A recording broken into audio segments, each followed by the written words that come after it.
I'm going to layer these because they're kind of similar. Yeah. Can you use it to track progress? If you do use it to track progress, would you anticipate someone's clinical profile to change over time? Yes. Yes, we are currently using it to track progress. We're using it, as I said before, serially. So, we're measuring it. We're putting the CP screen into retest protocols, and we're doing it at every single clinical visit. So a week to week and a half, 2 week follow-ups. And really, and Dr. Pardini, I know you and I were both at University of Pittsburgh and really kind of at the genesis of all this. But and I'll speak from a researcher here. This whole idea, and one of the slides talked about just trying to think of clinical profiles as, what's the primary or the chief complaint? What's the primary profile? And that was that overlapping piece, right? What's the primary profile? What's the secondary, and then tertiary?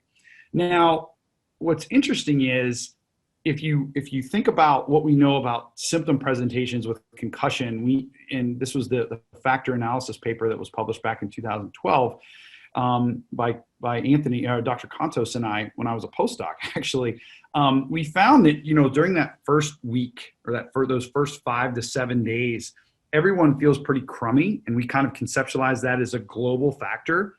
The question that I have about using clinical profiles is, when do we really hone in on determining a profile?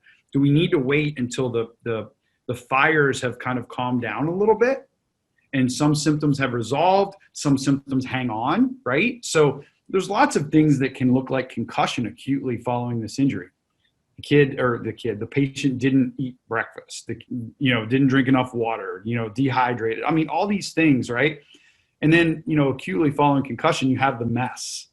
And then, maybe outside, and that's been kind of talks amongst my colleagues and I about, when is the appropriate time to really apply these profiles and start to hone in. There are some clinicians out there that do it right away. If you're doing it right away, we know that symptoms change, so it wouldn't surprise me that symptoms wouldn't change and the profiles wouldn't shift. Maybe your primary falls off the map, right? Yeah. Once you get sleep under control. Exactly. Absolutely. Yeah. And sleep's no longer an issue. And then maybe you're just you have a chronic patient and everything seems to point to anxiety. Maybe that's not even concussion anymore.